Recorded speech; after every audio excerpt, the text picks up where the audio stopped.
Dean, your story with what you just mentioned about the cost of or what the consultants were billing for you. What sort of model did you use in terms of 180 separate BD function? Or, did you change it halfway through? And sort of generally, in your opinion, and also Rob's opinion, what do you see as the best model from a return on investment?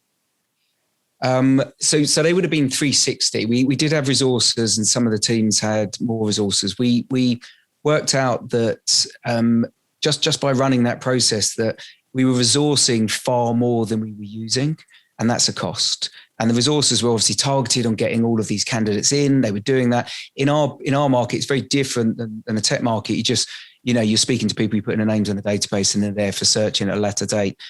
A part cleared teacher to us is just not a teacher. We can't use them. We can't put them in that school unless they're cleared. So there was a cost to that. So what we did was we refined their process, and we made, where an office might have had 3 resources, they had 1, but we made sure that it was a resource that had been upskilled.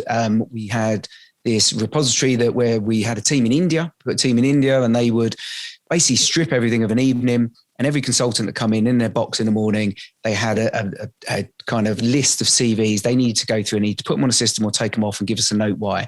And they had to work through that and had to get leads from them all. So we kind of industrialized what we were doing. And I think when you do anything in recruitment, if you want to scale, you have to industrialize what you're doing so that you can pick it up and put it there and start again and do another one and do another one. And it needs to be something that you can replicate. And if you can't do that, you're a lifestyle business, right? You're a business where people are looking at you going, yeah, you're making lots of money, but I'm not going to invest in you because I don't want to buy you the value now. I want to buy you a value where I'm going to get something more out of it. I'm going to get this arbitrage.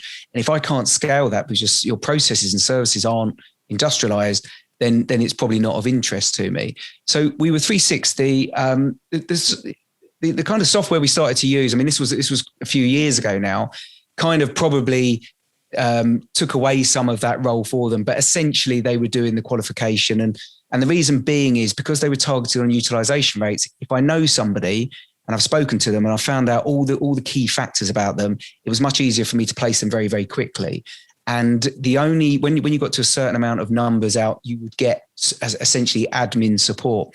And we just saw that just give an uptick in the numbers. I think in today's market in tech, you're gonna be pushed to 180, whether you like it or not, purely because there are so many bots out there and there's so many bits of rec tech that are taking away, the things we had to do when it was just Computer Weekly and everything was on fax paper and, posted.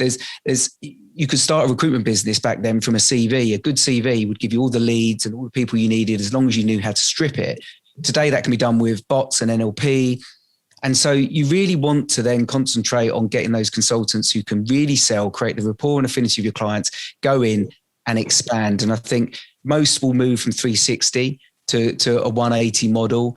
I'm a big fan of making sure you understand how to do 360, because if the lights go out and you need to pick up the phone and you need to do everything again, you need to know how to do the hand-to-hand warfare stuff as well. But I personally just think the whole market's going to move that way because of rec tech, but it's an 80-20 rule. The rec tech will just get you there faster. It will still come down to that 20% humans dealing with humans.